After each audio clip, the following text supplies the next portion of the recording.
नमस्कार, माझं नाव नीलिमा बेडे आहे. बाय प्रोफेशन मी टीचर आहे.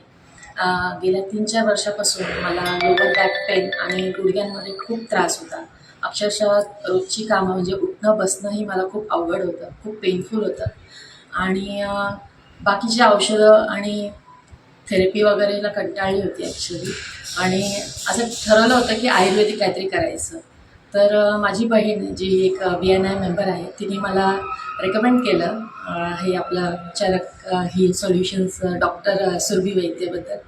आणि पहिल्या भेटीमध्येच मॅडमनी माझं दाढी परीक्षण केलं आणि नंतर डिटेल क्वेश्चनिंगनंतर त्यांनी माझं पूर्ण हिस्ट्री जे आहे मेडिकल हिस्ट्री त्यांनी नोट डाऊन केली आणि काही एक्सरे काढायचे होते ते त्यांनी मला सजेस्ट केले.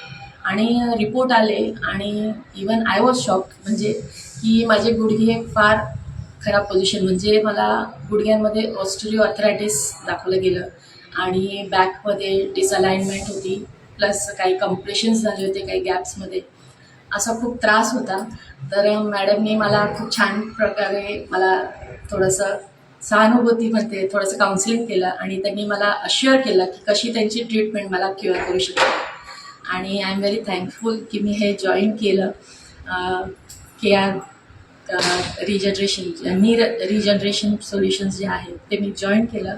आणि तुम्हाला सांगते त्या 25 दिवसाची ट्रीटमेंट मॅडमनी मला सजेस्ट केली. त्याच्यामध्ये माझे बॅक आणि नी दोन्हीसाठी त्यांनी पोटली, मसाज, धारा अशा विविध म्हणजे प्रकारे मसाज, फुल बॉडी स्टीम आणि प्लस कायरोथेरपी पण त्यांनी मला दिली.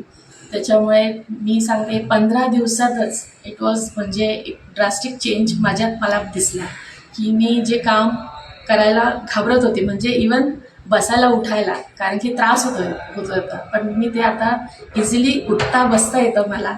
इवन मला मलासन आणि धनुरासन असे व्यायाम करता येतात आता. आणि थँक्स टू सुरभी मॅम, खरंच she is actually very expertise and dedicate. आणि म्हणून मी सगळ्यांना रेकमेंड करेन की ज्यांनाही हा त्रास असेल की त्यांनी खरंच याच्यामध्ये सुरभी मॅडमला भेटा. तुमचे खरंच खूप जे आहे तुम्ही जे सहन करताय त्याच्यातून तुम्हाला नक्कीच रिलीफ भेटेल. I am so thankful for the whole team, Surabhi ma'am, doctor Vilas sir, even अंजुताई, इवन ज्योतिताई, फुल टीम. खरंच खूप छान आहेत ते. त्यांनी एक ड्रास्टिक चेंज आणलं माझ्या लाईफमध्ये, मला एक पेनलेस लाईफ दिली. Thank you so much.